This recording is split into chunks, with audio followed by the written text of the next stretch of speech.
ನಮಸ್ಕಾರ. ಅಧ್ಯಾಯ 59. ಬಂಕಿಮಚಂದ್ರ. ಶ್ರೀ ರಾಮಕೃಷ್ಣರ ಪರಮ ಭಕ್ತನಾದ ಅಧರನು ಕಲ್ಕತ್ತೆಯ ಶೋಭಾ ಬಜಾರ್ನಲ್ಲಿ ಇದ್ದ. ಅವನು ಪ್ರತಿದಿನ ಆಫೀಸಿನ ಕೆಲಸವನ್ನು ಮುಗಿಸಿಕೊಂಡು ಶ್ರೀ ರಾಮಕೃಷ್ಣರ ದರ್ಶನಕ್ಕಾಗಿ ಒಂದು ಬಾಡಿಗೆ ಗಾಡಿಯಲ್ಲಿ ದಕ್ಷಿಣೇಶ್ವರಕ್ಕೆ ಬರುತ್ತಿದ್ದ. ಶ್ರೀ ರಾಮಕೃಷ್ಣರನ್ನು ಸುಮ್ಮನೆ ನೋಡುವುದೇ ಇವನಿಗೆ ಆನಂದವಾಗಿತ್ತು. ಅವರ ಮಾತುಗಳನ್ನು ಕೇಳಿಸಿಕೊಳ್ಳುವುದಕ್ಕೆ ಇವನಿಗೆ ಆಗುತ್ತಿರಲಿಲ್ಲ. ಆಫೀಸಿನಲ್ಲಿ ಕೆಲಸ ಮಾಡಿ ಸಾಕಾಗಿ ಬರುತ್ತಿದ್ದ. ಶ್ರೀ ರಾಮಕೃಷ್ಣರಿಗೆ ನಮಸ್ಕಾರ ಮಾಡಿದ ಮೇಲೆ ಒಂದು ಕಡೆ ಹೋಗಿ ಮಲಗಿಕೊಳ್ಳುತ್ತಿದ್ದ. ರಾತ್ರಿ 9-10 ಗಂಟೆಗೆ ಅವನನ್ನು ಎಚ್ಚರಿಸುತ್ತಿದ್ದರು. ಅನಂತರ ಅವನು ಮತ್ತೆ ಶ್ರೀರಾಮಕೃಷ್ಣರಿಗೆ ನಮಸ್ಕಾರ ಮಾಡಿ ಹಿಂತಿರುಗುತ್ತಿದ್ದ. ಅನೇಕ ವೇಳೆ ಶ್ರೀರಾಮಕೃಷ್ಣರು ಅಧರನ ಮನೆಗೆ ಹೋಗಿ ಸಂಕೀರ್ತನೆ, ಭಗವಂತನ ವಿಷಯವಾಗಿ ಮಾತುಕತೆ ಮುಂತಾದವನ್ನು ಮಾಡುತ್ತಿದ್ದರು. ಅಲ್ಲಿಗೆ ಆ ಸಮಯದಲ್ಲಿ ಹಲವಾರು ಭಕ್ತರು ಬರುತ್ತಿದ್ದರು. ಸಂಕೀರ್ತನೆ ಮುಗಿದ ಮೇಲೆ ಅಧರ ತಿಂಡಿ ತೀರ್ಥಗಳನ್ನು ಕೊಟ್ಟು ಕಳುಹಿಸುತ್ತಿದ್ದ. ಒಂದು ದಿನ 1884ರಲ್ಲಿ ಶ್ರೀರಾಮಕೃಷ್ಣರು ಅಧರನ ಮನೆಗೆ ಬಂದಿದ್ದರು. ಅಂದು ಅಧರ ಅನೇಕ ಜನ ಸ್ನೇಹಿತರನ್ನು ತನ್ನ ಮನೆಗೆ ಕರೆದಿದ್ದ. ಅದರಲ್ಲಿ ಕೆಲವು ಸರ್ಕಾರಿ ಅಧಿಕಾರಿಗಳು ಇದ್ದರು. ಅವರೆಲ್ಲ ಶ್ರೀರಾಮಕೃಷ್ಣರನ್ನು ನೋಡಬೇಕೆಂದು ಇಚ್ಛಿಸಿದ್ದರು. ಅವರಲ್ಲಿ ಬಂಕಿಮಚಂದ್ರನು ಇದ್ದ. ಈತ ಬಂಗಾಳ ದೇಶದ ಹೆಸರಾಂತ ಸಾಹಿತಿ. ಅವನು ಅನೇಕ ಕಾದಂಬರಿಗಳನ್ನು ಮತ್ತು ಪ್ರಬಂಧಗಳನ್ನು ಬರೆದಿದ್ದ. ಶ್ರೀರಾಮಕೃಷ್ಣರು ಸಂತೋಷದಿಂದ ಬಂದಿದ್ದ ಭಕ್ತರೊಡನೆ ಮಾತನಾಡುತ್ತಿದ್ದರು. ಅದರ ಅನೇಕರನ್ನು ಶ್ರೀರಾಮಕೃಷ್ಣರಿಗೆ ಪರಿಚಯ ಮಾಡಿಸಿದ. ಬಂಕಿಮನನ್ನು ಪರಿಚಯ ಮಾಡಿಸುತ್ತಾ, ಈತ ತುಂಬಾ ವಿದ್ಯಾವಂತ, ಹಲವು ಪುಸ್ತಕಗಳನ್ನು ಬರೆದಿದ್ದಾನೆ, ನಿಮ್ಮನ್ನು ನೋಡಲು ಬಂದಿದ್ದಾನೆ. ಇವನ ಹೆಸರು ಬಂಕಿಮ ಬಾಬು ಎಂದು ಹೇಳಿದ. ಶ್ರೀರಾಮಕೃಷ್ಣ, ಬಂಕಿಮ, ಯಾವುದಯ್ಯ ನಿನ್ನನ್ನು ಬಾಗುವಂತೆ ಮಾಡಿರುವುದು? ಬಂಗಾಳಿ ಭಾಷೆಯಲ್ಲಿ ಬಂಕಿಮ ಎಂದರೆ ಬಾಗಿದವನು ಎಂದರ್ಥ. ಬಂಕಿಮ: ಮಹಾಶಯರೇ, ನಮ್ಮನ್ನಾಳುವ ಇಂಗ್ಲಿಷರ ಬೂಟ್ಸಿನ ಏಟೆ ನಮ್ಮನ್ನು ಬಗ್ಗಿಸಿರುವುದು. ಶ್ರೀರಾಮಕೃಷ್ಣ: ಹಾಗಲ್ಲ ಮಹಾಶಯ, ಕೃಷ್ಣ ತನ್ನ ಭಕ್ತರ ಭಾವಕ್ಕೆ ಬಗ್ಗಿದ. ರಾಧೆಯ ಮೇಲೆ ಅವನಿಗಿರುವ ಪ್ರೇಮ ಅವನನ್ನು ತ್ರಿಭಂಗಿಯಂತೆ ಬಾಗಿಸಿತ್ತು. ಅವನಿಗೆ ಏತಕ್ಕೆ ನೀಲಿ ಬಣ್ಣ ಇದೆ ಗೊತ್ತಿದೆಯೇ? ಅವನು ಏತಕ್ಕೆ ಅಷ್ಟು ಕುಳ್ಳು, ಕೇವಲ ತನ್ನ ಕೈಯಲ್ಲಿ 3.5 ಮೊಳ ಇರುವಂತೆ ಕಾಣುತ್ತಾನೆ? ಎಲ್ಲಿಯವರೆಗೆ ನಾವು ಅವನನ್ನು ದೂರದಿಂದ ನೋಡುತ್ತೇವೆಯೋ ಅಲ್ಲಿಯವರೆಗೆ ಹಾಗೆ ಕಾಣುತ್ತಾನೆ. ಸಮುದ್ರದ ನೀರು ದೂರದಿಂದ ನೋಡಿದರೆ ನೀಲಿವರ್ಣ. ಅದರ ಹತ್ತಿರ ಹೋಗಿ ಅದರ ನೀರನ್ನು ಕೈಯಲ್ಲಿ ತೆಗೆದುಕೊಂಡರೆ ಅದಕ್ಕೆ ಯಾವ ಬಣ್ಣವೂ ಇಲ್ಲ. ಸೂರ್ಯ ಅಷ್ಟು ದೊಡ್ಡವನಾದರೂ ದೂರಕ್ಕೆ ಸಣ್ಣವನಂತೆ ಕಾಣುತ್ತಾನೆ. ಹತ್ತಿರ ಹೋದರೆ ಹಾಗಿರುವುದಿಲ್ಲ. ಯಾವಾಗ ಒಬ್ಬನಿಗೆ ಭಗವಂತನ ನೈಜ ಸ್ಥಿತಿಯ ಅರಿವಾಗುವುದೋ ಆಗ ಅವನು ಕುಳ್ಳನೂ ಅಲ್ಲ, ನೀಲವರ್ಣದವನೂ ಅಲ್ಲ. ಆದರೆ ಅದು ತುಂಬಾ ದೂರದ ಮಾತು. ಅದನ್ನು ಸಮಾಧಿಯಲ್ಲಿ ಮಾತ್ರ ಅನುಭವಿಸಬಹುದು. ಎಲ್ಲಿಯವರೆಗೆ ನಾನು, ನೀನು ಎಂಬುದು ಇದೆಯೋ ಅಲ್ಲಿಯವರೆಗೆ ನಾಮರೂಪಗಳು ಇರುತ್ತವೆ. ಇದೆಲ್ಲ ಭಗವಂತನ ಲೀಲೆ. ಎಲ್ಲಿಯವರೆಗೆ ಒಬ್ಬನಿಗೆ ದ್ವೈತ ಭಾವನೆ ಇದೆಯೋ ಅಲ್ಲಿಯವರೆಗೆ ದೇವರು ಅನಂತ ರೂಪಗಳ ಮೂಲಕ ಕಾಣಿಸಿಕೊಳ್ಳುತ್ತಾನೆ. ಶ್ರೀಕೃಷ್ಣ ಪುರುಷ, ಶ್ರೀಮತಿಯೇ ಪ್ರಕೃತಿ, ಅವನ ಶಕ್ತಿ. ಇವರಿಬ್ಬರೂ ಸೇರಿ ಪುರುಷ ಮತ್ತು ಪ್ರಕೃತಿ ಆಗುತ್ತಾರೆ. ಈ ಯುಗಳ ಮೂರ್ತಿಗಳ ಅರ್ಥವೇನು? ಪ್ರಕೃತಿ ಮತ್ತು ಪುರುಷರು ಅಭಿನ್ನ ಎಂಬುದು. ಇವರಿಬ್ಬರೂ ಬೇರೆ ಬೇರೆ ಅಲ್ಲ. ಪುರುಷನಿಲ್ಲದೆ ಪ್ರಕೃತಿ ಇರಲಾರಳು, ಪ್ರಕೃತಿ ಇಲ್ಲದೆ ಪುರುಷ ಇರಲಾರನು. ಒಂದನ್ನು ಕೇಳಿದರೆ ಇನ್ನೊಂದು ಇದೆ ಎಂದು ತಿಳಿಯಬಹುದು. ಇದು ಬೆಂಕಿ ಮತ್ತು ಅದರ ಸುಡುವ ಸ್ವಭಾವವಿದ್ದಂತೆ. ಸುಡುವ ಸ್ವಭಾವವಿಲ್ಲದ ಬೆಂಕಿಯನ್ನು ಊಹಿಸುವುದಕ್ಕೂ ಆಗುವುದಿಲ್ಲ. ಏನಾದರೂ ಸುಡುತ್ತಿದೆ ಎಂದರೆ ಅದರ ಹಿಂದೆ ಬೆಂಕಿ ಇದ್ದೇ ತೀರಬೇಕು. ರಾಧಾಕೃಷ್ಣರ ಯುಗಳ ಮೂರ್ತಿ ಇದನ್ನೇ ಸೂಚಿಸುತ್ತದೆ. ಕೃಷ್ಣನ ದೃಷ್ಟಿಯೆಲ್ಲ ರಾಧೆಯ ಕಡೆಗೆ ಇದೆ, ರಾಧೆಯ ದೃಷ್ಟಿಯೆಲ್ಲ ಕೃಷ್ಣನ ಕಡೆಗೆ ಇದೆ. ರಾಧೆಯ ಬಣ್ಣ ಮಿಂಚಿನಂತೆ ಹೊಂಬಣ್ಣ. ಆದ ಕಾರಣವೇ ಕೃಷ್ಣ ಪೀತಾಂಬರವನ್ನು ಉಡುವುದು. ಕೃಷ್ಣನ ಬಣ್ಣ ಮೇಘದಂತೆ ನೀಲಿ. ಆದ ಕಾರಣವೇ ರಾಧೆ ನೀಲಿಯ ಸೀರೆಯನ್ನುಡುವುದು. ರಾಧೆಗೆ ಜನ ಶಬ್ದ ಮಾಡುವ ಕೈ ಕಡಗವಿದೆ. ಅದರಂತೆಯೇ ಕೃಷ್ಣನ ಗೆಜ್ಜೆ ಇದೆ. ಪುರುಷ ಪ್ರಕೃತಿಯಲ್ಲಿ ಬಾಹ್ಯ ಮತ್ತು ಆಂತರ್ಯಗಳಲ್ಲಿ ಸಾಮ್ಯವಿದೆ. ಶ್ರೀರಾಮಕೃಷ್ಣರು ಮಾತನ್ನು ನಿಲ್ಲಿಸಿದ ಮೇಲೆ ಬಂಕಿಮ ಇತರರೊಡನೆ ಇಂಗ್ಲಿಷಿನಲ್ಲಿ ಮಾತನಾಡತೊಡಗಿದ. ಶ್ರೀರಾಮಕೃಷ್ಣ: ಏನು ಮಹಾಶಯರೇ, ಇಂಗ್ಲಿಶಿನಲ್ಲಿ ಏನು ಮಾತನಾಡುತ್ತಿರುವಿರಿ? ಅಧರ, ನೀವು ಈಗ ತಾನೇ ಹೇಳಿದ ಕೃಷ್ಣನ ಬಣ್ಣ ವಿವರಣೆಯನ್ನು ಕುರಿತು ಮಾತನಾಡುತ್ತಿದ್ದೇವೆ. ಶ್ರೀರಾಮಕೃಷ್ಣ, ನನಗೆ ಒಂದು ಕಥೆ ಜ್ಞಾಪಕಕ್ಕೆ ಬರುತ್ತಿದೆ. ಒಂದು ಸಲ ಒಬ್ಬ ಕ್ಷೌರಿಕ ಒಬ್ಬ ಸಾಹೇಬರಿಗೆ ಕ್ಷೌರ ಮಾಡುತ್ತಿದ್ದ. ಕತ್ತಿಯಿಂದ ಸ್ವಲ್ಪ ಗಾಯವಾಯಿತು. ಕ್ಷೌರ ಮಾಡಿಕೊಳ್ಳುತ್ತಿದ್ದ ಆ ಸಾಹೇಬ ಡ್ಯಾಮ್ ಎಂದು ಅವನನ್ನು ಬೈದ. ಕ್ಷೌರಿಕನಿಗೆ ಇದರ ಅರ್ಥ ಗೊತ್ತಾಗಲಿಲ್ಲ. ಕ್ಷೌರ ಮಾಡುವವನು ಕತ್ತಿ ಮುಂತಾದವನ್ನೆಲ್ಲ ತೆಗೆದು ತನ್ನ ಚೀಲದೊಳಗೆ ಹಾಕಿಕೊಂಡು ತನ್ನ ಶರ್ಟಿನ ತೋಳನ್ನು ಮೇಲೇರಿಸಿ, ನೀವೇನೋ ಡ್ಯಾಮ್ ಅಂದಿರಲ್ಲ, ಅದರ ಅರ್ಥ ಹೇಳಬೇಕು ಎಂದ. ಅದಕ್ಕೆ ಅವನು, ಮೂರ್ಖನಾಗಬೇಡ, ಸುಮ್ಮನೆ ಕ್ಷೌರ ಮಾಡು, ಆ ಪದಕ್ಕೆ ಪ್ರತ್ಯೇಕವಾಗಿ ಅರ್ಥವಿಲ್ಲ, ಸ್ವಲ್ಪ ಜೋಪಾನವಾಗಿ ಕ್ಷೌರ ಮಾಡು ಎಂದರ್ಥ ಎಂದ. ಕ್ಷೌರದವನು ಅಷ್ಟಕ್ಕೆ ಬಿಡಲಿಲ್ಲ. ಅವನು ಹೇಳಿದ, ಡ್ಯಾಮ್ ಎಂಬ ಪದ ಏನಾದರೂ ಒಳ್ಳೆಯ ಅರ್ಥ ಕೊಡುವುದಾಗಿದ್ದರೆ ನಾನು ಡ್ಯಾಮ್, ನಮ್ಮಪ್ಪ ಡ್ಯಾಮ್, ನಮ್ಮಜ್ಜ ಡ್ಯಾಮ್, ನಮ್ಮ ಪೂರ್ವಿಕರೆಲ್ಲ ಡ್ಯಾಮ್ಗಳು. ಅದಕ್ಕೆ ಏನಾದರೂ ಕೆಟ್ಟ ಅರ್ಥವಿದ್ದರೆ ನೀವು ಡ್ಯಾಮ್, ನಿಮ್ಮಪ್ಪ ಡ್ಯಾಮ್, ನಿಮ್ಮಜ್ಜ ಡ್ಯಾಮ್, ನಿಮ್ಮ ಪೂರ್ವಿಕರೆಲ್ಲ ಡ್ಯಾಮ್ಗಳು. ಅವರು ಬರೀ ಡ್ಯಾಮ್ ಮಾತ್ರವಲ್ಲ, ಡ್ಯಾಮ್ ಡ್ಯಾಮ್ ಡ್ಯಾಮ್. ಎಲ್ಲರೂ ನಗುವುದಕ್ಕೆ ಮೊದಲು ಮಾಡಿದರು. ನಗು ನಿಂತ ಮೇಲೆ ಬಂಕಿಮ ಹೇಳಿದ, ನೀವು ಏತಕ್ಕೆ ಬೋಧನೆ ಮಾಡಬಾರದು? ಶ್ರೀರಾಮಕೃಷ್ಣ, ಬೋಧನೆಯೇ?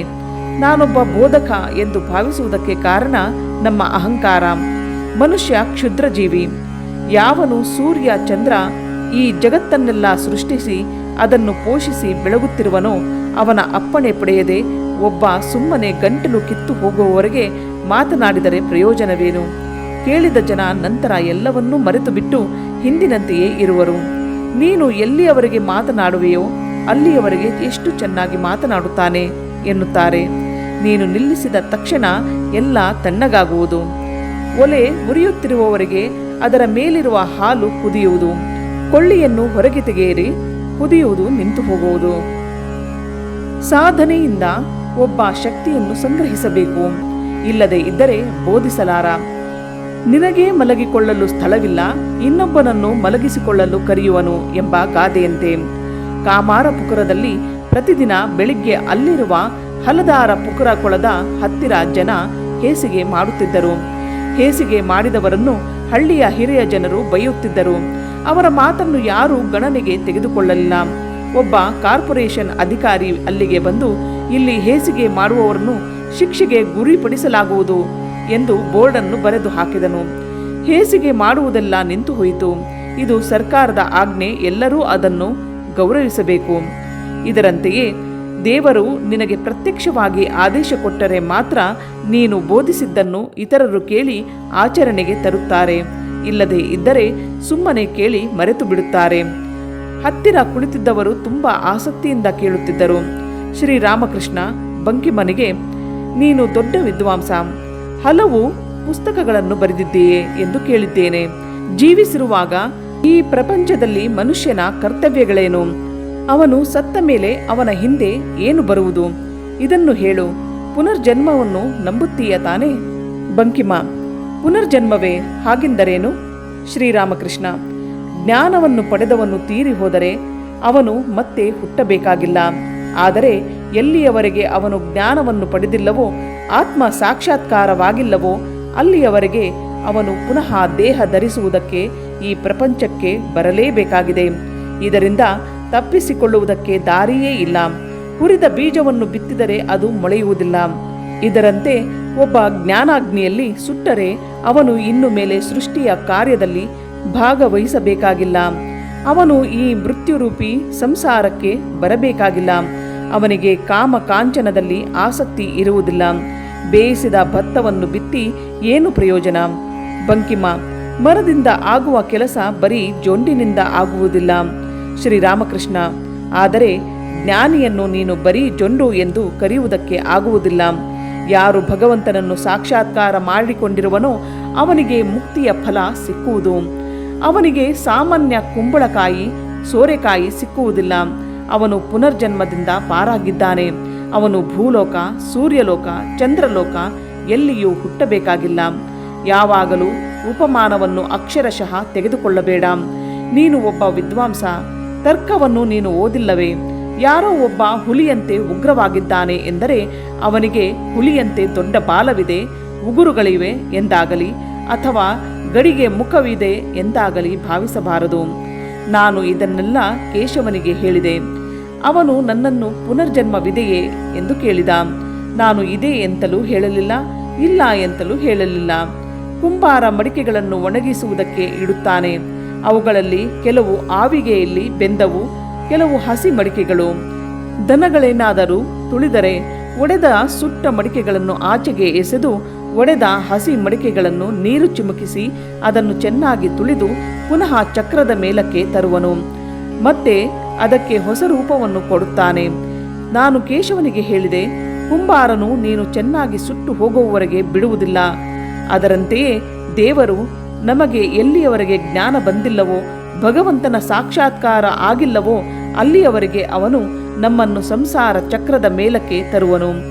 ಆಗಲೇ ನೀನು ಮಾಯಾ ಪ್ರಪಂಚದಿಂದ ಪಾರಾಗಬೇಕಾದರೆ ಜ್ಞಾನಿ ಮಾಯಾತೀತನಾಗಿದ್ದಾನೆ. ಈ ಸಂಸಾರದಲ್ಲಿದ್ದು ಅವನು ಏನು ಮಾಡುತ್ತಾನೆ? ದೇವರು ತನ್ನ ಕೆಲಸವನ್ನು ಮಾಡಿಸಿಕೊಳ್ಳುವುದಕ್ಕೆ, ಮುಮುಕ್ಷಗಳಿಂದ ಉಪದೇಶಿಸುವುದಕ್ಕೆ ಕೆಲವು ಜ್ಞಾನಿಗಳನ್ನು ಈ ಪ್ರಪಂಚದಲ್ಲಿ ಇಟ್ಟಿರುತ್ತಾನೆ. ಶುಕದೇವ, ಶಂಕರಾಚಾರ್ಯ ಮುಂತಾದವರು ಈ ಗುಂಪಿಗೆ ಸೇರಿದವರು. ಜ್ಞಾನಿಗಳು ವಿದ್ಯಾ ಮಾಯೆ ಮೂಲಕ ಈ ಪ್ರಪಂಚದಲ್ಲಿ ಇರುವರು. ಶ್ರೀರಾಮಕೃಷ್ಣರು ನಗುತ್ತಾ ಮತ್ತೆ ಬಂಕಿಮನಿಗೆ ಮನುಷ್ಯನ ಕರ್ತವ್ಯಗಳೇನು ಎಂದು ಕೇಳುತ್ತಾರೆ. ಬಂಕಿಮ, ನೀವು ನನ್ನನ್ನು ಆ ವಿಷಯದಲ್ಲಿ ಕೇಳುವುದಾದರೆ ತಿನ್ನುವುದು, ಕುಡಿಯುವುದು, ಮಲಗುವುದು, ಸ್ತ್ರೀ ಸಂಗ ಮಾಡುವುದು ಎಂದು ಹೇಳುತ್ತೇನೆ.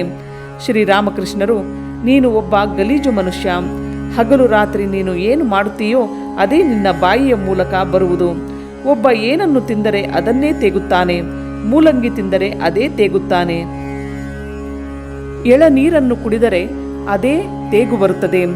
ನೀನು ಹಗಲು ರಾತ್ರಿ ಕಾಮ ಕಾಂಚನಗಳ ಮಧ್ಯದಲ್ಲಿ ಇರುವೆ. ಆದ ಕಾರಣವೇ ಅದಕ್ಕೆ ಸಂಬಂಧಪಟ್ಟ ಮಾತೆಯ ಬಾಯಿಂದ ಬರುವುದು. ಸದಾ ಪ್ರಾಪಂಚಿಕ ಭಾವನೆಗಳನ್ನೇ ಇಟ್ಟುಕೊಂಡರೆ ಅವನು ಜಿಪುಣ ಮೋಸಗಾರನಾಗುತ್ತಾನೆ. ಭಗವಂತನ ಚಿಂತನೆ ಇಟ್ಟುಕೊಂಡರೆ ಅವನು ಸರಳ ಸ್ವಭಾವದವನಾಗುತ್ತಾನೆ. ದೇವರನ್ನು ಕಂಡವರು ನೀನು ಈಗ ಹೇಳಿದಂತೆ ಹೇಳುವುದಿಲ್ಲ. ದೇವರ ಚಿಂತನೆ ಇಲ್ಲದ, ವಿವೇಕ ವೈರಾಗ್ಯಗಳಿಲ್ಲದ ಬರೀ ಪಾಂಡಿತ್ಯದಿಂದ ಏನು ಪ್ರಯೋಜನ? ರಣಹದ್ದುಗಳು ಆಕಾಶದಲ್ಲಿ ಬಹಳ ಮೇಲೆ ಹಾರುತ್ತಿರುತ್ತವೆ, ಆದರೆ ಅದರ ದೃಷ್ಟಿಯೆಲ್ಲ ಭೂಮಿಯ ಮೇಲಿರುವ ಕೊಳೆತು ನಾರುವ ಹೆಣದ ಮೇಲೆ. ಪಂಡಿತರೇನೋ ಬೇಕಾದಷ್ಟು ಶಾಸ್ತ್ರಗಳನ್ನು ಓದಿದ್ದಾರೆ, ಮಾತೆತ್ತಿದರೆ ಶ್ಲೋಕಗಳನ್ನು ಉದಾಹರಿಸುತ್ತಾರೆ ಅಥವಾ ಸ್ವತಃ ಗ್ರಂಥಗಳನ್ನು ಬರೆದಿರಬಹುದು. ಆದರೆ ಅವನು ಸ್ತ್ರೀಯಲ್ಲಿ, ಪ್ರಾಪಂಚಿಕ ಐಶ್ವರ್ಯ ಕೀರ್ತಿಗಳಲ್ಲಿ ಅನುರಕ್ತನಾಗಿದ್ದರೆ ಅಂಥವನನ್ನು ಪಂಡಿತನೆಂದು ಕರೆಯುವೆಯಾ? ಭಗವಂತನ ಮೇಲೆ ಮನಸ್ಸು ನೆಲೆಸದೇ ಇದ್ದರೆ ಅವನು ಹೇಗೆ ಪಂಡಿತನಾಗಬಲ್ಲ? ಕೆಲವರು ಭಕ್ತರನ್ನು ಹಾಸ್ಯ ಮಾಡಬಹುದು. ಇವರು ಹಗಲು ರಾತ್ರಿ ದೇವರನ್ನು ಚಿಂತಿಸುವರು. ಅದರಿಂದ ಇವರ ತಲೆ ಕೆಟ್ಟು ಹೋಗಿದೆ, ಹುಚ್ಚರಾಗಿದ್ದಾರೆ. ಆದರೆ ನಾವು ಎಷ್ಟು ಜಾಣರು! ನಾವು ಈ ಪ್ರಪಂಚದಲ್ಲಿ ಹೇಗೆ ಐಶ್ವರ್ಯ, ಕೀರ್ತಿ ಮತ್ತು ವಿಷಯ ವಸ್ತುಗಳನ್ನು ಅನುಭವಿಸುತ್ತಿದ್ದೇವೆ. ಕಾಗಿಯೂ ಕೂಡ ತಾನು ತುಂಬ ಜಾಣ ಹಕ್ಕಿ ಎಂದು ಭಾವಿಸುವುದು. ಆದರೆ ಅದು ಬೆಳಿಗ್ಗೆ ಎದ್ದ ತಕ್ಷಣ ಮಾಡುವ ಮೊದಲನೇ ಕೆಲಸ ಇತರರ ಎಂಜಲಿನಿಂದ ತನ್ನ ಹೊಟ್ಟೆ ತುಂಬಿಸಿಕೊಳ್ಳುವುದು. ಅದು ತನ್ನ ಸಮಾನ ಇಲ್ಲ ಎಂದು ಮರೆಯುವುದನ್ನು ನೋಡಿಲ್ಲವೇ? ಬಹಳ ಬುದ್ಧಿವಂತ ಹಕ್ಕಿಯೇ ನಿಜ. ಎಲ್ಲರೂ ನಿಶ್ಶಬ್ದವಾಗಿದ್ದರು. ಶ್ರೀರಾಮಕೃಷ್ಣರು, ಯಾರು ದೇವರನ್ನು ಸದಾ ಚಿಂತಿಸುತ್ತಾರೋ, ಯಾರು ಕಾಮಕಾಂಚನದ ಮೇಲೆ ತಮ್ಮ ಮನಸ್ಸನ್ನು ತೆಗೆದುಹಾಕು ಎಂದು ದೇವರನ್ನು ಪ್ರಾರ್ಥಿಸುತ್ತಾರೋ ಅವರು ಹಂಸದಂತೆ.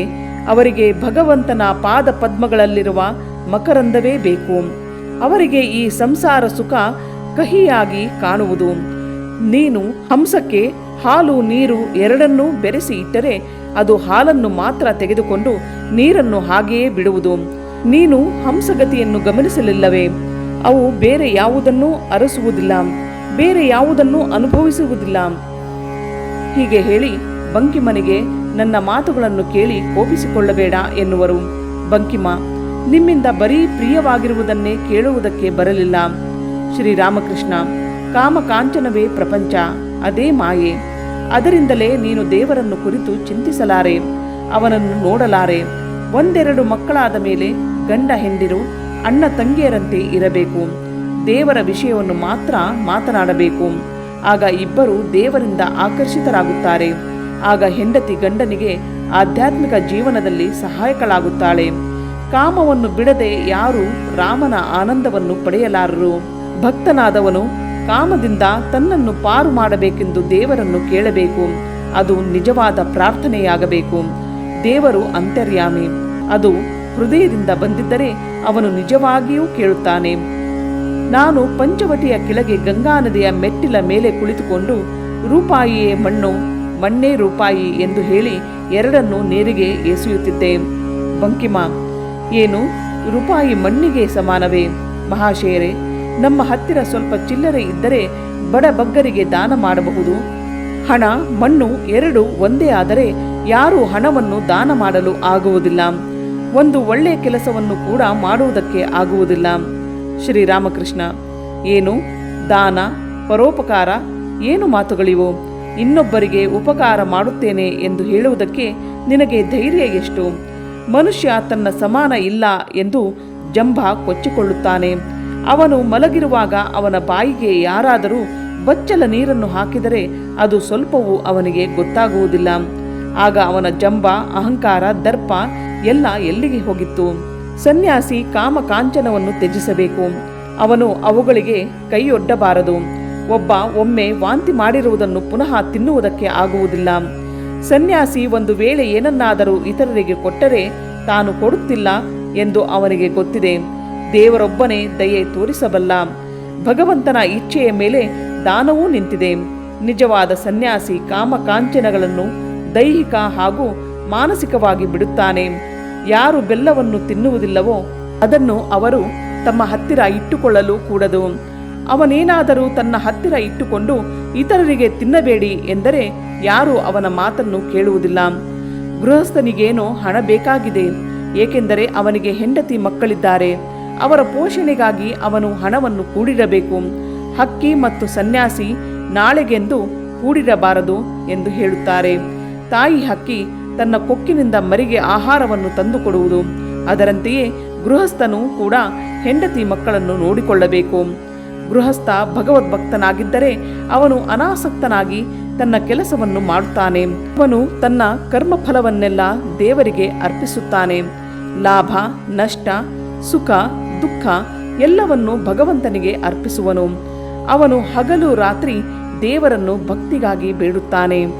ಇದೇ ಅನಾಸಕ್ತಿ ಯೋಗ ಎಂಬುದು. ಸನ್ಯಾಸಿ ಕೂಡ ಹೀಗೆಯೇ ಅನಾಸಕ್ತನಾಗಿ ತನ್ನ ಕರ್ಮಗಳನ್ನು ಮಾಡಬೇಕು. ಆದರೆ ಅವನಿಗೆ ಸಂಸಾರಿಗಿರುವಂತೆ ಪ್ರಾಪಂಚಿಕ ಕೆಲಸಗಳಿಲ್ಲ. ಗೃಹಸ್ಥ ಅನಾಸಕ್ತನಾಗಿ ದಾನ ಮಾಡಿದರೂ ಅದರಿಂದ ಉದ್ಧಾರವಾಗುವವನು ಅವನೇ, ಬೇರೆಯವರಲ್ಲ. ಅವನು ಎಲ್ಲರಲ್ಲಿ ಇರುವ ದೇವರನ್ನು ಪೂಜಿಸುತ್ತಿರುವನು. ಯಾವಾಗ ದೇವರನ್ನು ಸೇವಿಸುವನು ಆಗ ಅದು ಇವನಿಗೇ ಒಳ್ಳೆಯದು. ಒಬ್ಬ ಈ ದೃಷ್ಟಿಯಲ್ಲಿ ಭಗವಂತನನ್ನು ಪೂಜಿಸಿದರೆ ಅದು ಶ್ರೇಷ್ಠ. ಮನುಷ್ಯರನ್ನು ಮಾತ್ರವಲ್ಲ, ಪಶು ಪಕ್ಷಿ ಪ್ರಾಣಿಗಳನ್ನು ಸಹ ಹೆಸರು, ಕೀರ್ತಿ, ಸ್ವರ್ಗ ಮೊದಲಾದವುಗಳ ಆಸೆ ಇಲ್ಲದೆ ಸೇವಿಸಿದರೆ ಆಗ ಅವನು ನಿಜವಾಗಿಯೂ ಅನಾಸಕ್ತನಾಗಿ ಕರ್ಮವನ್ನು ಮಾಡುತ್ತಿರುವನು. ಇದನ್ನೇ ಕರ್ಮಯೋಗ ಎನ್ನುವುದು. ಭಗವತ್ ಸಾಕ್ಷಾತ್ಕಾರಕ್ಕೆ ಇದೂ ಒಂದು ಮಾರ್ಗ. ಆದರೆ ಹಾಗೆ ಕೆಲಸ ಮಾಡುವುದು ಈ ಕಲಿಯುಗದಲ್ಲಿ ಬಹಳ ಕಷ್ಟ. ಪರರಿಗೆ ಉಪಕಾರ ಮಾಡುವುದು, ಸಹಾಯ ಮಾಡುವುದು ಇದು ದೇವರಿಗೆ ಮಾತ್ರ ಸೇರಿತು. ಅವನೇ ಮನುಷ್ಯರ ಉಪಯೋಗಕ್ಕಾಗಿ ಸೂರ್ಯ, ಚಂದ್ರ, ನಕ್ಷತ್ರಾದಿಗಳನ್ನು ಸೃಷ್ಟಿಸಿದ್ದಾನೆ. ತಂದೆ ತಾಯಿಗಳು, ಹೂವು ಹಣ್ಣುಗಳು, ದವಸ ಧಾನ್ಯಗಳು ಇವುಗಳನ್ನೆಲ್ಲ ಅವನೇ ಸೃಷ್ಟಿಸಿದ್ದಾನೆ. ಯಾವ ಪ್ರೀತಿಯನ್ನು ನೀವು ತಂದೆ ತಾಯಿಗಳಲ್ಲಿ ನೋಡುತ್ತೀರೋ ಅದೆಲ್ಲ ಭಗವಂತನ ಪ್ರೀತಿಯೇ. ಅವರ ಮೂಲಕ ವ್ಯಕ್ತವಾಗುತ್ತಿದೆ. ಅವನೇ ತನ್ನ ಸೃಷ್ಟಿ ಮುಂದುವರಿಯುವುದಕ್ಕಾಗಿ ಅವರಲ್ಲಿ ಇದನ್ನು ಇಟ್ಟಿರುವನು. ದಯಾಳುಗಳಲ್ಲಿ ಇರುವ ಅನುಕಂಪೆಯೂ ಕೂಡ ದೇವರೇ ಇಟ್ಟಿರುವುದು. ಅವನೇ ದರಿದ್ರರನ್ನು ಕಾಪಾಡುವುದಕ್ಕೆ ಈ ದಯೆಯನ್ನು ಅವರ ಹೃದಯದಲ್ಲಿಟ್ಟಿದ್ದಾನೆ. ನೀನು ಕೊಡು ಬಿಡು ಅಂತೂ ದೇವರ ಕೆಲಸ ನಿಲ್ಲುವಂತಿಲ್ಲ. ಅದು ಹೇಗೋ ಆಗುವುದು. ಅವನ ಕೆಲಸಕ್ಕೆ ಯಾರೂ ತಡೆಯನ್ನು ತಂದೊಡ್ಡಲಾರರು. ಹಾಗಾದರೆ ಮನುಷ್ಯನ ಕರ್ತವ್ಯವೇನು? ಅವನ ಕೈಯಲ್ಲಿ ಇನ್ನೇನೂ ಆಗಬಲ್ಲದು. ಭಗವಂತನಲ್ಲಿ ಶರಣಾಗಿ ತನಗೆ ಮೈದೋರು ಎಂದು ಅವನನ್ನು ಪ್ರಾರ್ಥಿಸುವುದು. ಒಂದು ಸಲ ಶಂಭು ನನಗೆ ತಾನು ಹಲವು ಆಸ್ಪತ್ರೆಗಳು ಮುಂತಾದವುಗಳನ್ನು ಕಟ್ಟಬೇಕೆಂದಿರುವೆ ಎಂದು ಹೇಳಿದ. ಆಗ ಬಡವರಿಗೆ ಹೆಚ್ಚು ಸಹಾಯ ಮಾಡಿದಂತೆ ಆಗುವುದು ಎಂದ. ಆಗ ನಾನು ಅವನಿಗೆ ಹೇಳಿದೆ, ನೀನು ಅನಾಸಕ್ತನಾಗಿ ಇದನ್ನು ಮಾಡಿದರೆ ಅದೇನು ಒಳ್ಳೆಯದೇ. ಆದರೆ ಭಗವಂತನ ಮೇಲೆ ಭಕ್ತಿ ಇಲ್ಲದೆ ಇದ್ದರೆ ಅನಾಸಕ್ತನಾಗಿರುವುದಕ್ಕೆ ಸಾಧ್ಯವಿಲ್ಲ. ಅದು ಅಲ್ಲದೆ ಹಲವಾರು ಕೆಲಸಗಳಲ್ಲಿ ನೀನು ಸಿಕ್ಕಿ ಹಾಕಿಕೊಂಡರೆ ನಿನಗೆ ಗೊತ್ತಿಲ್ಲದೆ ಅವುಗಳಲ್ಲಿ ಆಸಕ್ತನಾಗುವೆ. ಕೆಲಸದ ಹಿಂದೆ ನಿನಗೆ ಏನೂ ಅಭಿಮಾನವಿಲ್ಲ ಎಂದು ನೀನು ಭಾವಿಸಬಹುದು. ಆದರೆ ಹೇಗೋ ಆ ಕೆಲಸಗಳಿಂದ ಒಂದು ಹೆಸರು, ಕೀರ್ತಿ ಪಡೆಯುವುದಕ್ಕೆ, ನಿನ್ನ ಹೆಸರನ್ನು ಪೇಪರುಗಳಲ್ಲಿ ಜಾಹೀರಾತು ಮಾಡಿಕೊಳ್ಳುವುದಕ್ಕೆ ಆಸೆ ನಿನ್ನಲ್ಲಿ ಪ್ರವೇಶಿಸಬಹುದು. ಅದು ಅಲ್ಲದೆ ನೀನು ಹೆಚ್ಚು ಹೆಚ್ಚು ಲೌಕಿಕ ಕಾರ್ಯಕಲಾಪಗಳಲ್ಲಿ ಮುಳುಗಿದಂತೆಲ್ಲ ದೇವರನ್ನು ಮರೆಯುವ ಸಂಭವವಿದೆ. ನಾನು ಅವನನ್ನು ಶಂಭುವನ್ನು ಕೇಳಿದೆ, ಶಂಭು, ನಾನು ನಿನ್ನನ್ನು ಒಂದು ಕೇಳುತ್ತೇನೆ. ದೇವರು ನಿನಗೆ ಪ್ರತ್ಯಕ್ಷನಾದರೆ ನಿನಗೆ ಅವನು ಬೇಕೇ ಅಥವಾ ಅವನಿಂದ ಪ್ರಾಪಂಚಿಕ ಐಶ್ವರ್ಯ ಕೀರ್ತಿಗಳು ಬೇಕೇ? ಒಬ್ಬ ದೇವರನ್ನು ಕಂಡರೆ ಅವನಿಗೆ ಮತ್ತೇನು ಬೇಕಿರುವುದಿಲ್ಲ. ಯಾರು ಕಲ್ಲು ಸಕ್ಕರೆ ಪಾನಕವನ್ನು ಕುಡಿದಿರುವರೋ ಅವನಿಗೆ ಜೋನಿ ಬೆಲ್ಲದ ಪಾನಕ ರುಚಿಸುವುದಿಲ್ಲ. ಯಾರು ಆಸ್ಪತ್ರೆ ಔಷಧಾಲಯಗಳನ್ನು ಕಟ್ಟಿಸಿ ಆನಂದ ಪಡುತ್ತಾರೋ ಅವರು ಒಳ್ಳೆಯ ಮನುಷ್ಯರೇನೋ ನಿಜ, ಆದರೆ ಅವರೇ ಬೇರೆ ಗುಂಪಿಗೆ ಸೇರಿದವರು. ಯಾರು ನಿಜವಾದ ದೈವ ಭಕ್ತನೋ ಅವನಿಗೆ ದೇವರ ವಿನಃ ಮತ್ಯಾವುದೂ ಬೇಕಾಗಿಲ್ಲ. ಒಂದು ವೇಳೆ ಅವನೇನಾದರೂ ಹೆಚ್ಚು ಕರ್ಮದ ಜಂಜಡದಲ್ಲಿ ಸಿಕ್ಕಿಕೊಂಡರೆ ಅವನು ದೇವರಿಗೆ ಪ್ರಾರ್ಥಿಸುತ್ತಾನೆ, ದೇವರೇ, ಕೃಪೆ ಇಟ್ಟು ನನ್ನ ಕೆಲಸವನ್ನು ಕಡಿಮೆ ಮಾಡು. ನನ್ನ ಮನಸ್ಸು ಹಗಲು ರಾತ್ರಿ ನಿನ್ನನ್ನೇ ಕುರಿತು ಚಿಂತಿಸುವ ಬದಲು ಅದು ಪ್ರಾಪಂಚಿಕ ವಸ್ತುಗಳನ್ನು ಚಿಂತಿಸುತ್ತಾ ತನ್ನ ಶಕ್ತಿಯನ್ನೆಲ್ಲ ವ್ಯಯ ಮಾಡಿಕೊಳ್ಳುತ್ತಿದೆ. ಪರಿಶುದ್ಧ ಹೃದಯರಾದ ಭಕ್ತರು ಬೇರೊಂದು ಗುಂಪಿಗೆ ಸೇರಿದವರು. ಅವರಿಗೆ ದೇವರೊಬ್ಬನೇ ಸತ್ಯ, ಉಳಿದೆಲ್ಲ ಒಂದು ಭ್ರಮೆ. ಈ ಪ್ರಪಂಚ ಕ್ಷಣಿಕ, 2 ದಿನದ ಬಾಳುವೆ. ದೇವರೊಬ್ಬನೇ ಸತ್ಯ ಎಂಬುದನ್ನು ತಿಳಿದಲ್ಲದೆ ಭಗವಂತನಲ್ಲಿ ನಿಜವಾದ ಪ್ರೀತಿ ಹುಟ್ಟದು. ಜನಕ ಮತ್ತು ಇತರ ರಾಜರ್ಷಿಗಳು ಭಗವಂತನಿಂದ ಆದೇಶ ಪಡೆದು ಪ್ರಪಂಚದಲ್ಲಿ ಕೆಲಸವನ್ನು ಮಾಡಿದರು. ಬಂಕಿಮನಿಗೆ ಹೇಳುತ್ತಾರೆ, ಶಾಸ್ತ್ರಗಳು ಮತ್ತು ಇತರ ಗ್ರಂಥಗಳನ್ನು ಓದದೇ ಇದ್ದರೆ ಭಗವಂತನನ್ನು ಸಾಕ್ಷಾತ್ಕಾರ ಮಾಡಿಕೊಳ್ಳಲಾಗುವುದಿಲ್ಲ ಎಂದು ಕೆಲವರು ಹೇಳುತ್ತಾರೆ. ಅವರು ಮೊದಲು ಈ ಪ್ರಪಂಚ ಮತ್ತು ಇಲ್ಲಿರುವ ಜೀವಿಗಳನ್ನು ತಿಳಿದುಕೊಳ್ಳಬೇಕೆಂದು ಯೋಚಿಸುತ್ತಾರೆ. ಮೊದಲು ಅವನು ಸೈನ್ಸ್ ಓದಬೇಕು, ಸೃಷ್ಟಿಯನ್ನೆಲ್ಲ ತಿಳಿದುಕೊಳ್ಳಬೇಕು. ಇಲ್ಲದಿದ್ದರೆ ಸೃಷ್ಟಿಕರ್ತನನ್ನು ತಿಳಿದುಕೊಳ್ಳುವುದಕ್ಕೆ ಆಗುವುದಿಲ್ಲ ಎಂದು ಹೇಳುತ್ತಾರೆ. ಯಾವುದು ಮುಂಚೆ ಬರುವುದು, ಸೈನ್ಸೋ ಅಥವಾ ದೇವರೋ? ಯಾವುದು ಹೇಳು ಬಂಕಿಮ? ಈ ಪ್ರಪಂಚದಲ್ಲಿರುವ ಹಲವು ವಸ್ತುಗಳನ್ನು ಮೊದಲು ತಿಳಿದುಕೊಳ್ಳಬೇಕು ಎಂದು ನಾನು ಕೂಡ ಯೋಚಿಸುತ್ತೇನೆ. ಶ್ರೀರಾಮಕೃಷ್ಣ, ನಿಮ್ಮಗಳ ಕೂಗೆಲ್ಲ ಒಂದೇ. ಮೊದಲು ದೇವರು, ನಂತರ ಅವನ ಸೃಷ್ಟಿ. ದೇವರನ್ನು ಪಡೆದಾದ ಮೇಲೆ ಯಾವುದನ್ನು ಬೇಕಾದರೂ ಅನಂತರ ತಿಳಿದುಕೊಳ್ಳಬಹುದು. ದೇವರನ್ನು ತಿಳಿದುಕೊಂಡರೆ ಅವನೇ ಎಲ್ಲವನ್ನೂ ತಿಳಿಸಿಕೊಡುವನು. ಆದರೆ ಈಗ ಸಣ್ಣ ಪುಟ್ಟ ವಸ್ತುಗಳನ್ನು ತಿಳಿದುಕೊಳ್ಳುವುದಕ್ಕೆ ಮನಸ್ಸೇ ಇರುವುದಿಲ್ಲ. ಇದನ್ನೇ ವೇದದಲ್ಲಿ ಕೂಡ ಹೇಳುವುದು. ಎಲ್ಲಿಯವರೆಗೆ ನೀವು ಒಬ್ಬನನ್ನ ನೋಡಿಲ್ಲವೋ ಅಲ್ಲಿಯವರೆಗೆ ಅವನನ್ನು ಗುಣಗಾನ ಮಾಡುತ್ತಾ ಇರುವಿರಿ. ಆದರೆ ಅವನೇ ಎದುರಿಗೆ ಬಂದರೆ ಮಾತೆಲ್ಲ ನಿಲ್ಲುವುದು. ಅವನೊಂದಿಗೆ ಇರುವುದೇ ನಿಮಗೆ ಆನಂದವನ್ನು ಕೊಡುವುದು. ಅನಂತರ ಅವನ ಗುಣಗಾನವನ್ನು ನೀವು ಮಾಡುವುದಿಲ್ಲ. ಮೊದಲು ದೇವರನ್ನು ಸಾಕ್ಷಾತ್ಕಾರ ಮಾಡಿಕೊಳ್ಳಿ, ಅನಂತರ ಅವನ ಸೃಷ್ಟಿ ಮುಂತಾದವನ್ನು ಯೋಚಿಸಿ. ವಾಲ್ಮೀಕಿಗೆ ರಾಮನಾಮವನ್ನು ಉಪದೇಶ ಮಾಡಿದರು. ಮೊದಲು ಮರ ಎಂದು ಉಚ್ಚರಿಸುವಂತೆ ಹೇಳಿದರು. ಮ ಎಂದರೆ ದೇವರು, ರ ಎಂದರೆ ಪ್ರಪಂಚ. ಮುಂಚೆ ದೇವರು, ಅನಂತರ ಅವನ ಸೃಷ್ಟಿ. ನೀನು ಒಂದನ್ನು ತಿಳಿದುಕೊಳ್ಳಬಲ್ಲೆ. ಒಂದರ ಮುಂದೆ 50 ಸೊನ್ನೆಗಳನ್ನು ಸೇರಿಸಿದರೆ ಅದೊಂದು ದೊಡ್ಡ ಸಂಖ್ಯೆಯಾಗುವುದು. ಒಂದನ್ನು ಅಳಿಸಿದರೆ ಬರೀ ಸೊನ್ನೆಗೆ ಬೆಲೆಯೇ ಇಲ್ಲ. ಒಂದರಿಂದಲೇ ಹಲವಕ್ಕೆ ಬೆಲೆ ಬರಬೇಕಾದರೆ ಮುಂಚೆ ಒಂದು, ಅನಂತರ ಹಲವು. ಮೊದಲು ದೇವರು, ನಂತರ ಜಗತ್ತು, ಜೀವರಾಶಿಗಳು, ಪ್ರಾಣಿ ಕೋಟಿ ಎಲ್ಲವೂ. ನಿನಗೆ ಮುಖ್ಯವಾಗಿ ಬೇಕಾಗಿರುವುದು ಭಗವಂತನ ಸಾಕ್ಷಾತ್ಕಾರ. ಈ ಜಗತ್ತು, ಸೃಷ್ಟಿ, ವಿಜ್ಞಾನ ಇವುಗಳನ್ನೆಲ್ಲ ಕುರಿತು ನಿನ್ನ ತಲೆ ಏಕೆ ಕೆಡಿಸಿಕೊಳ್ಳುವೆ? ನಿನ್ನ ಉದ್ದೇಶ ಮಾವಿನ ಹಣ್ಣನ್ನು ತಿನ್ನುವುದು.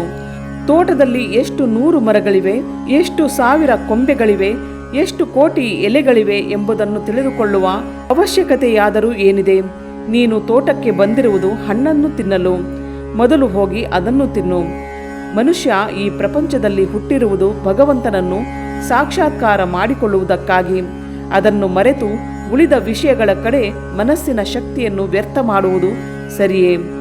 ಬಂಕಿಮ: ನಮಗೆ ಮಾವಿನ ಹಣ್ಣು ಹೇಗೆ ಸಿಕ್ಕುವುದು? ಶ್ರೀರಾಮಕೃಷ್ಣ: ವ್ಯಾಕುಲದಿಂದ ಭಗವಂತನನ್ನು ಪ್ರಾರ್ಥನೆ ಮಾಡು. ಹೃತ್ಪೂರ್ವಕವಾಗಿ ಪ್ರಾರ್ಥಿಸಿದರೆ ಅವನು ಕೇಳಿಯೇ ಕೇಳುತ್ತಾನೆ. ನಿನಗೆ ಅವನು ಸಾಧು ಸಂಘವನ್ನು ಅನುಗ್ರಹಿಸಬಹುದು. ಅದು ನಿನ್ನ ಆಧ್ಯಾತ್ಮಿಕ ಜೀವನಕ್ಕೆ ಸಹಾಯ ಮಾಡಬಹುದು. ಅಥವಾ ಯಾರಾದರೂ ನಿನಗೆ ಹೀಗೆ ಮಾಡು, ನಿನಗೆ ದೇವರು ಸಿಕ್ಕುತ್ತಾನೆ ಎಂದು ಹೇಳಬಹುದು. ಬಂಕಿಮ: ಯಾರು ಗುರುವೇ? ಅವನೇ ಚೆನ್ನಾಗಿರುವ ಮಾವಿನ ಹಣ್ಣುಗಳನ್ನೆಲ್ಲ ತಿಂದು ಕೆಟ್ಟು ಹೋಗಿರುವುದನ್ನು ನಮಗೆ ಕೊಡುತ್ತಾನೆ. ಶ್ರೀರಾಮಕೃಷ್ಣ: ಅವನು ಹಾಗೆ ಏತಕ್ಕೆ ಮಾಡಿಯಾನು? ತಾಯಿಗೆ ಗೊತ್ತಿದೆ ಮಗುವಿಗೆ ಎಂತಹ ಆಹಾರ ಕೊಟ್ಟರೆ ಜೀರ್ಣವಾಗುತ್ತದೆ ಎಂದು. ಎಲ್ಲರಿಗೂ ಪಲಾವು ಮತ್ತು ಕಲಿಯ ಜೀರ್ಣಿಸಿಕೊಳ್ಳುವುದಕ್ಕೆ ಆಗುವುದೇ? ಮನೆಗೆ ಒಂದು ದೊಡ್ಡ ಮೀನನ್ನು ತರುತ್ತಾರೆ ಎಂದಿಟ್ಟುಕೊಳ್ಳಿ. ತಾಯಿ ಎಲ್ಲ ಮಕ್ಕಳಿಗೂ ಅದರ ಪಲಾವು ಮತ್ತು ಕಲಿಯ ಕೊಡುವುದಿಲ್ಲ.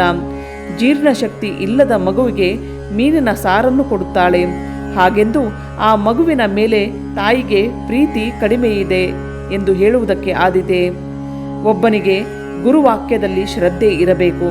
ಸಚ್ಚಿದಾನಂದನೇ ಗುರು, ಬೇರೆಯಲ್ಲ. ದೇವರೇ ಗುರು. ನೀನು ಸಣ್ಣ ಬಾಲಕನಂತೆ ಅವನ ಮಾತಿನಲ್ಲಿ ಶ್ರದ್ಧೆ ಇಟ್ಟರೆ ದೇವರನ್ನು ಸಾಕ್ಷಾತ್ಕಾರ ಮಾಡಿಕೊಳ್ಳುವೆ. ಮಗುವಿನಲ್ಲಿ ಎಂತಹ ಶ್ರದ್ಧೆ ಇದೆ! ಅವನ ತಾಯಿ ಯಾರೋ ಒಬ್ಬನನ್ನು ತೋರಿಸಿ ಅವನು ನಿನ್ನ ಅಣ್ಣ ಎಂದರೆ ಅದು ನಿಜವಾಗಿಯೂ ಅವನು ತನ್ನ ಅಣ್ಣನೇ ಎಂದು ನಂಬುವುದು. 100ಕ್ಕೆ 125 ಭಾಗ ಅದು ತಾಯಿಯ ಮಾತನ್ನು ನಂಬುವುದು. ಮಗು ಬ್ರಾಹ್ಮಣರ ಮಗನಾಗಿರಬಹುದು, ಅದರ ಅಣ್ಣ ಅಕ್ಕ ಸಾಲಿಗನಿರಬಹುದು. ತಾಯಿ ಮಗುವಿಗೆ ಆ ಕೋಣೆಯಲ್ಲಿ ಒಂದು ಗುಮ್ಮ ಇದೆ ಎಂದರೆ ಅದನ್ನು ನಂಬಿಯೇ ಬಿಡುವುದು. ಮಗುವಿನ ನಂಬಿಕೆ ಇಂತಹದು. ಒಬ್ಬನಿಗೆ ಗುರುವಾಕ್ಯದಲ್ಲಿ ಇಂತಹ ನಂಬಿಕೆ, ಶ್ರದ್ಧೆ ಇರಬೇಕು. ಕಾಪಟ್ಯ ಪ್ರಯೋಜನವಿಲ್ಲ. ಯಾರು ನಿಷ್ಕಪಟಿಗಳೋ ಅವರಿಗೆ ದೇವರು ಬಹಳ ಹತ್ತಿರ. ಆದರೆ ಅವನು ಕಪಟಿಗಳಿಂದ ದೂರ, ಬಹು ದೂರದಲ್ಲಿರುವನು. ಮಗುವಿಗೆ ತಾಯಿ ಮೇಲೆ ಇರುವಂತಹ ವ್ಯಾಕುಲತೆ ಒಬ್ಬನಿಗೆ ದೇವರ ಮೇಲೆ ಇರಬೇಕು.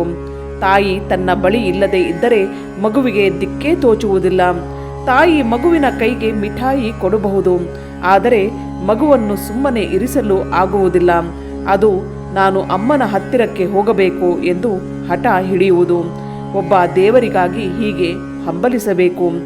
ಮಗುವಿಗೆ ತಾಯಿಯ ಮೇಲೆ ಎಂತಹ ವ್ಯಾಕುಲ! ಯಾವುದೂ ಅದಕ್ಕೆ ತಾಯಿಯನ್ನು ಮೆರೆಸಲಾರದು.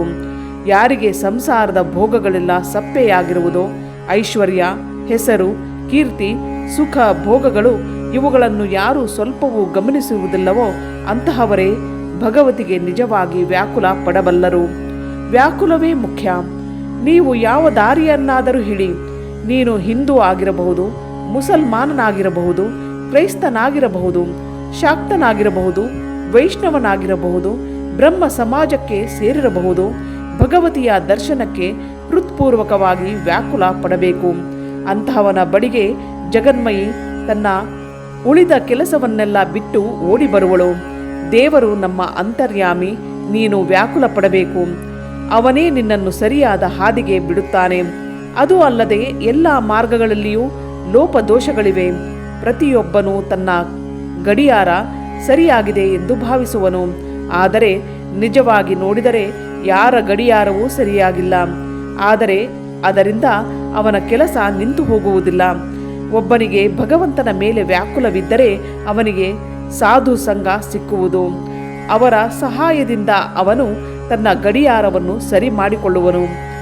ಬ್ರಹ್ಮ ಸಮಾಜದ ತ್ರೈಲೋಕ್ಯನಾಥ ಹಾಡಲು ಪ್ರಾರಂಭಿಸಿದ. ಆ ಸಮಯದಲ್ಲಿ ಶ್ರೀರಾಮಕೃಷ್ಣರು ಎದ್ದು ನಿಂತು ಸಮಾಧಿಮಗ್ನರಾದರು. ಅವರು ಸಂಪೂರ್ಣವಾಗಿ ತನ್ಮಯರಾದರು. ಭಕ್ತರು ಅವರ ಸುತ್ತಲೂ ನಿಂತರು. ಅವರನ್ನೆಲ್ಲ ಸ್ವಲ್ಪ ಅತ್ತ ಸರಿಸಿ ಬಂಕಿಮ ಶ್ರೀರಾಮಕೃಷ್ಣರ ಹತ್ತಿರ ಬಂದು ಅವರನ್ನು ಚೆನ್ನಾಗಿ ಗಮನಿಸಿದ. ಅವನು ಇದುವರೆಗೆ ಯಾರನ್ನು ಸಮಾಧಿಯಲ್ಲಿ ನೋಡಿರಲಿಲ್ಲ. ಸ್ವಲ್ಪ ಹೊತ್ತಿನ ಮೇಲೆ ಶ್ರೀರಾಮಕೃಷ್ಣರಿಗೆ ಸ್ವಲ್ಪ ಬಾಹ್ಯ ಪ್ರಜ್ಞೆ ಬಂತು. ಆಗ ಅವರು ಭಾವಮುಖದಲ್ಲಿ ನೃತ್ಯ ಮಾಡಲು ಪ್ರಾರಂಭಿಸಿದರು. ಇದು ಎಂದಿಗೂ ಮರೆಯದ ದೃಶ್ಯ. ಬಂಕಿಮ ಮತ್ತು ಅವನ ಆಂಗ್ಲ ಆಚಾರ ಭ್ರಮಿತರಾದ ಸ್ನೇಹಿತರು ಆಶ್ಚರ್ಯಭರಿತರಾಗಿ ಇದನ್ನು ನೋಡಿದರು. ಇದೇ ಏನು ಭಗವದನ್ಮಾದ ಎಂಬುದು. ಎಂದು ಎಲ್ಲರೂ ಆಶ್ಚರ್ಯಚಕಿತರಾಗಿ ಇದನ್ನು ನೋಡುತ್ತಿದ್ದರು. ಕೀರ್ತನೆ ಮತ್ತು ನೃತ್ಯ ನಿಂತಿತು. ಶ್ರೀರಾಮಕೃಷ್ಣರು ಭಾಗವತ, ಭಕ್ತ, ಭಗವಾನ್, ಜ್ಞಾನಿಗಳಿಗೆ, ಯೋಗಿಗಳಿಗೆ ಮತ್ತು ಎಲ್ಲ ಭಕ್ತರಿಗೆ ನಮಸ್ಕಾರ ಎಂದರು. ಶ್ರೀರಾಮಕೃಷ್ಣರು ಕೆಳಗೆ ಕುಳಿತುಕೊಂಡರು. ಅವರ ಸುತ್ತಲೂ ಭಕ್ತರು ಕುಳಿತರು. ಬಂಕಿಮ: ಮಹಾಶಯರೇ, ಭಗವತ್ ಪ್ರೇಮವನ್ನು ಹೇಗೆ ಪಡೆಯುವುದು? ಶ್ರೀರಾಮಕೃಷ್ಣ: ವ್ಯಾಕುಲತೆಯಿಂದ, ಮಗುವಿಗೆ ತಾಯಿಯ ಮೇಲೆ ಇರುವಂತಹ ವ್ಯಾಕುಲತೆಯಿಂದ ಅದನ್ನು ಪಡೆಯಬಹುದು. ಮಗು ತಾಯಿಯಿಂದ ಬೇರೆ ಆದರೆ ಅದು ದಿಕ್ಕು ತೋಚದೆ ವ್ಯಥೆ ಪಡುವುದು. ತಾಯಿಗಾಗಿ ಅಳುವುದು. ಒಬ್ಬ ದೇವರಿಗಾಗಿ ಅದರಂತೆ ಅತ್ತರೆ ಅವನನ್ನು ಪಡೆಯಬಹುದು. ಸೂರ್ಯೋದಯಕ್ಕೆ ಮುಂಚೆ ಪೂರ್ವ ದಿಗಂತ ಅರುಣ ವರ್ಣದಿಂದ ರಂಜಿತವಾಗುವುದು. ಆಗ ಅತಿ ಶೀಘ್ರದಲ್ಲಿಯೇ ಸೂರ್ಯೋದಯವಾಗುವುದು ಎಂದು ಗೊತ್ತಾಗುವುದು. ಅದರಂತೆಯೇ ಒಬ್ಬ ದೇವರಿಗಾಗಿ ವ್ಯಾಕುಲ ಪಡುತ್ತಿದ್ದರೆ ಅವನು ಇನ್ನೂ ಹೆಚ್ಚು ಕಾಲ ಭಗವಂತನ ಸಾಕ್ಷಾತ್ಕಾರಕ್ಕೆ ತಾಳಬೇಕಾಗಿಲ್ಲ ಎಂದು ಗೊತ್ತಾಗುವುದು. ಒಬ್ಬ ಶಿಷ್ಯ: ನಾನು ದೇವರನ್ನು ನೋಡಬೇಕಾದರೆ ಏನು ಮಾಡಬೇಕು ಹೇಳಿ ಎಂದು ತನ್ನ ಗುರುವನ್ನು ಕೇಳಿದ. ನನ್ನೊಂದಿಗೆ ಬಾ, ನಿನಗೆ ಹೇಳುತ್ತೇನೆ ಎಂದು ಅವನನ್ನು ಒಂದು ಸರೋವರಕ್ಕೆ ಸ್ನಾನಕ್ಕೆ ಕರೆದುಕೊಂಡು ಹೋದ. ಅವನು ಮತ್ತು ಗುರು ಇಬ್ಬರು ನೀರಿನಲ್ಲಿ ಮುಳುಗಿದರು. ಗುರು ಆ ಸಮಯದಲ್ಲಿ ಶಿಷ್ಯನ ಕತ್ತನ್ನು ನೀರಿನಲ್ಲಿ ಸ್ವಲ್ಪ ಹೊತ್ತು ಅದುಮಿ ಹಿಡಿದನು. ಅನಂತರ ಅವನನ್ನು ಬಿಟ್ಟನು. ಶಿಷ್ಯ ತಲೆಯನ್ನು ನೀರಿನಿಂದ ಎತ್ತಿ ಮೇಲುಸಿರಿ ಬಿಟ್ಟನು. ಗುರು ಶಿಷ್ಯನನ್ನು ನೀರಿನಲ್ಲಿದ್ದಾಗ ಹೇಗಿತ್ತು ಎಂದು ಕೇಳಿದನು. ಅದಕ್ಕೆ ಶಿಷ್ಯ: ಅಯ್ಯೋ, ನಾನು ಸತ್ತು ಹೋಗುತ್ತೇನೆ ಎಂದು ಭಾವಿಸಿದೆ. ನನಗೆ ಸ್ವಲ್ಪ ಉಸಿರಾಡುವುದಕ್ಕೆ ಅವಕಾಶ ಸಿಕ್ಕಿದರೆ ಸಾಕು ಎನಿಸಿತ್ತು ಎಂದ. ಆಗ ಗುರುವು ಶಿಷ್ಯನಿಗೆ: ದೇವರಿಗಾಗಿ ನೀನು ಹಾಗೆ ವ್ಯಾಕುಲ ಪಟ್ಟರೆ ಅವನ ಕೃಪೆ, ಪ್ರೇಮ, ಅವನ ದರ್ಶನಕ್ಕೆ ಬಹಳ ಕಾಲ ಕಾಯಬೇಕಾಗಿಲ್ಲ ಎಂದು ಹೇಳಿದನು. ಬಂಕಿಮನಿಗೆ: ನಾನು ನಿನಗೆ ಇನ್ನೊಂದನ್ನು ಹೇಳುತ್ತೇನೆ. ಸುಮ್ಮನೆ ಮೇಲೆ ಮೇಲೆ ತೇಲಿದರೆ ಏನು ಸಿಕ್ಕುವುದು? ನೀರಿನ ಒಳಗೆ ಮುಳುಗು. ರತ್ನಗಳು ನೀರಿನ ಒಳಗೆ ಆಳದಲ್ಲಿ ಇವೆ. ಸುಮ್ಮನೆ ನೀರಿನ ಮೇಲೆ ಕೈಯನ್ನು ಹೊಡೆದರೆ ಬಂದ ಪ್ರಯೋಜನವೇನು? ನಿಜವಾದ ರತ್ನ ಭಾರವಾಗಿರುವುದು, ನೀರಿನ ತಳದಲ್ಲಿ ಇರುವುದು. ಅದು ತೇಲುವುದಿಲ್ಲ. ನಿನಗೆ ರತ್ನ ಬೇಕಾದರೆ ಆಳಕ್ಕೆ ಮುಳುಗಬೇಕು. ಬಂಕಿಮ: ಮಹಾಶಯರೇ, ನಾವು ಏನು ಮಾಡಬೇಕು? ನಮ್ಮನ್ನು ಒಂದು ಬೆಂಡಿಗೆ ಕಟ್ಟಿದ್ದಾರೆ, ಅದು ಮುಳುಗಕೂಡದು. ಶ್ರೀರಾಮಕೃಷ್ಣ: ಭಗವಂತನನ್ನು ಚಿಂತಿಸಿದರೆ ಪಾಪ ಪರಿಹಾರವಾಗುವುದು. ಅವನ ನಾಮ ಮೃತ್ಯುಪಾಶವನ್ನು ಕಿತ್ತು ಹಾಕುವುದು. ನೀನು ಒಳಗೆ ಮುಳುಗಬೇಕು, ಇಲ್ಲದೆ ಇದ್ದರೆ ಏನೂ ಸಿಕ್ಕುವುದಿಲ್ಲ ಎಂದು ಒಂದು ಹಾಡನ್ನು ಹೇಳಿದರು. ಎಲ್ಲರೂ ಸ್ತಬ್ಧರಾಗಿ ಕುಳಿತು ಕೇಳಿದರು. ಶ್ರೀರಾಮಕೃಷ್ಣ ಬಂಕಿಮನಿಗೆ: ಕೆಲವರು ಇದ್ದಾರೆ, ಅವರಿಗೆ ಮುಳುಗಲು ಇಚ್ಛೆಯಿಲ್ಲ. ಅವರು ದೇವರನ್ನು ಕುರಿತು ಹೆಚ್ಚು ಚಿಂತನೆ ಮಾಡಿದರೆ ನಾವು ಎಲ್ಲಿ ಹುಚ್ಚರಾಗಿ ಹೋಗುತ್ತೇವೋ ಎಂಬ ಭಯ. ಭಗವತ್ ಪ್ರೇಮದಿಂದ ಉನ್ಮತ್ತರಾದವರನ್ನು ಅವರು ನೋಡಿ ಇವರು ಹುಚ್ಚರಾಗಿ ಹೋಗಿರುವರು ಎನ್ನುತ್ತಾರೆ. ಆದರೆ ಅವರಿಗೆ ದೇವರ ಪ್ರೀತಿಯ ಸವಿ ಏನೆಂಬುದು ಗೊತ್ತಿರುವುದಿಲ್ಲ. ದೇವರು ಅಮೃತ ಸ್ವರೂಪ. ಒಂದು ಸಲ ನಾನು ನರೇಂದ್ರನಿಗೆ ಕೇಳಿದೆ, ಇಲ್ಲೊಂದು ಪಾನಕದ ಬಟ್ಟಲಿದೆ ಎಂದು ತಿಳಿ, ನೀನೊಂದು ನೋಣ, ಅದನ್ನು ಎಲ್ಲಿ ಕುಳಿತುಕೊಂಡು ಕುಡಿಯುವೆ? ಅದಕ್ಕೆ ನರೇಂದ್ರ, ನಾನು ಬಟ್ಟಲ ತುದಿಯಲ್ಲಿ ಕುಳಿತು ಕತ್ತು ಚಾಚಿ ಅದನ್ನು ಕುಡಿಯುತ್ತೇನೆ ಎಂದ. ಅದಕ್ಕೆ ನಾನು, ಬಟ್ಟಲಿನ ಮಧ್ಯದಲ್ಲಿ ಮುಳುಗಿ ಏತಕ್ಕೆ ಕುಡಿಯಬಾರದು ಎಂದೆ. ಅದಕ್ಕೆ ಅವನು, ಹಾಗೆ ಮಾಡಿದರೆ ಪಾನಕದಲ್ಲಿ ಮುಳುಗಿ ಸಾಯಬೇಕಾಗುವುದು ಎಂದ. ಅದಕ್ಕೆ ನಾನು, ಇಲ್ಲ ಮಗು, ಅದು ಸಚ್ಚಿದಾನಂದ ಸಾಗರ, ಅದು ಅಮೃತ ಸ್ವರೂಪ, ಅದರೊಳಗೆ ಬಿದ್ದರೆ ಸಾಯುವುದಿಲ್ಲ, ಅವನು ಅಮೃತನಾಗುತ್ತಾನೆ ಎಂದೆ. ಆದ ಕಾರಣವೇ ನಾನು ಹೇಳುವುದು ಒಳಗೆ ಮುಳುಗು ಎಂದು. ಅದಕ್ಕೆ ಅಂಜಬೇಕಾಗಿಲ್ಲ. ದೇವರಲ್ಲಿ ಮುಳುಗಿದರೆ ಅವನು ಅಮೃತಾತ್ಮನಾಗುತ್ತಾನೆ. ಬಂಕಿಮ ಶ್ರೀರಾಮಕೃಷ್ಣರಿಗೆ ಬಾಗಿ ನಮಸ್ಕಾರ ಮಾಡಿದ. ಅವನು ಇನ್ನೇನು ಹೊರಡುವುದರಲ್ಲಿದ್ದ. ಆತ ಶ್ರೀರಾಮಕೃಷ್ಣರನ್ನು ಪ್ರಾರ್ಥಿಸಿದ. ನೀವು ಭಾವಿಸುವಷ್ಟು ಮೂರ್ಖನಲ್ಲ ನಾನು. ನೀವು ದಯವಿಟ್ಟು ನಿಮ್ಮ ಪಾದಧೂಳಿಯನ್ನು ನಮ್ಮ ಮನೆಗೆ ಹಾಕಬೇಕು. ಶ್ರೀರಾಮಕೃಷ್ಣ: ಒಳ್ಳೆಯದು, ದೇವರು ಇಚ್ಛೆ ಪಟ್ಟರೆ ಅಲ್ಲಿಗೆ ಬರುತ್ತೇನೆ. ಬಂಕಿಮ: ಅಲ್ಲಿಯೂ ಕೂಡ ಭಕ್ತರನ್ನು ನೋಡುತ್ತೀರಿ?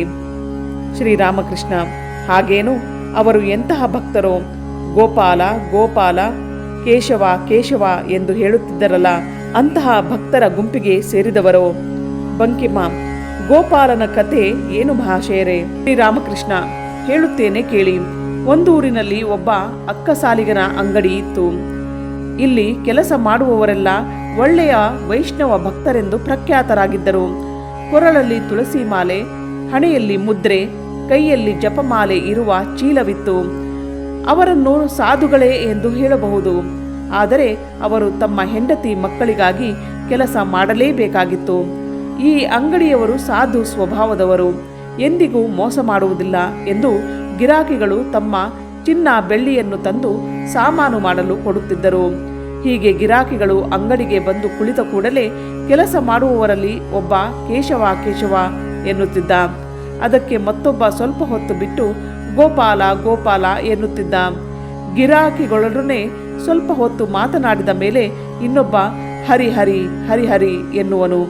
ನಾಲ್ಕನೆಯವನು ಹರಹರ ಹರಹರ ಎನ್ನುತ್ತಿದ್ದ. ಗಿರಾಕಿಗಳಿಗೆ ಈ ಕೆಲಸಗಾರರ ಭಕ್ತಿಯನ್ನು ನೋಡಿ ಇವರು ತುಂಬಾ ಭಕ್ತರು, ಇವರಿಗೆ ಚಿನ್ನ ಕೊಟ್ಟರೆ ಮೋಸವಿಲ್ಲ ಎಂದು ಭಾವಿಸಿ ತೃಪ್ತರಾಗಿ ಹೋಗುತ್ತಿದ್ದರು. ಆದರೆ ಈ ದೇವರ ಹೆಸರುಗಳ ಉಚ್ಚಾರಣೆಯ ಹಿಂದೆ ಯಾವ ಅರ್ಥ ಅಡಗಿತ್ತು ಎಂದು ನಿನಗೆ ಗೊತ್ತಿದೆಯೇ? ಗಿರಾಕಿ ಬಂದ ಮೇಲೆ ಯಾರು ಕೇಶವ ಕೇಶವ ಎನ್ನುತ್ತಿದ್ದನೋ ಅದಕ್ಕೆ ಈ ಗಿರಾಕಿಗಳು ಎಂಥವರು ಎಂದು, ಅಂದರೆ ಇವರು ಬುದ್ಧಿವಂತರೇ ದಡ್ಡರೇ ಎಂಬುದನ್ನು ತಿಳಿಯಬೇಕಾಗಿತ್ತು. ಯಾರು ಗೋಪಾಲ ಗೋಪಾಲ ಎಂದು ಹೇಳುತ್ತಿದ್ದನೋ ಅವನು ಇವರೆಲ್ಲ ದನ ಕಾಯುವವರಂತೆ ದಡ್ಡರು ಎಂದು ಹೇಳುತ್ತಿದ್ದ. ಹರಿಹರಿ ಎಂದರೆ ಇವರನ್ನು ಮೋಸ ಮಾಡಬಹುದೇ ಎಂದು ಕೇಳುತ್ತಿದ್ದ. ಹರ ಹರ ಎಂದರೆ ಪರವಾಗಿಲ್ಲ, ಮೋಸ ಮಾಡಿ ಎಂಬ ಇಂಗಿತಾರ್ಥವನ್ನು ಕೊಡುತ್ತಿದ್ದ. ಹೀಗೆ ಈ ಭಕ್ತರು ಕೂಡ ದೇವರ ಹೆಸರನ್ನೇ ಉಚ್ಚರಿಸುತ್ತಿದ್ದರು. ಬಂಕಿಮ ಶ್ರೀರಾಮಕೃಷ್ಣರನ್ನು ಬೀಳ್ಕೊಂಡು ಹೊರಟ. ಆದರೆ ಅವನಿಗೆ ಮರೆವು ಜಾಸ್ತಿ. ತನ್ನ ಶಾಲನ್ನು ಅಲ್ಲಿಯೇ ಮರೆತು ಹೋಗಿದ್ದ. ಅವನು ಆಚೆ ಹೋದ ಮೇಲೆ ಯಾರೋ ಅವನ ಶಾಲನ್ನು ತೆಗೆದುಕೊಂಡು ಹೋಗಿ ಕೊಟ್ಟರು. ಶ್ರೀರಾಮಕೃಷ್ಣರು ಬಂಕಿಮನನ್ನು ಮರೆಯಲಿಲ್ಲ. ಆದರೆ ಅವರು ಅವನನ್ನು ಮತ್ತೆ ನೋಡಲು ಆಗಲಿಲ್ಲ. ಬಂಕಿಮ ಬರೆದ ದೇವಿ ಚೌಧುರಾಣಿ ಎಂಬ ಪುಸ್ತಕವನ್ನು ಒಬ್ಬ ಭಕ್ತರ ಕೈಯಲ್ಲಿ ಓದಿಸಿ ಕೇಳಿದರು. ಕೆಲವು ಕಡೆ ಅದನ್ನು ಟೀಕಿಸಿದರು. ಶ್ರೀರಾಮಕೃಷ್ಣ, ನರೇಂದ್ರ, ಗಿರೀಶ ಮುಂತಾದ ಕೆಲವು ಶಿಷ್ಯರನ್ನು ಅವನ ಬಳಿಗೆ ಮಾತನಾಡುವುದಕ್ಕೆ ಕಳುಹಿಸುತ್ತಿದ್ದರು. ಅಧ್ಯಾಯ 59 ಮುಗಿಯಿತು.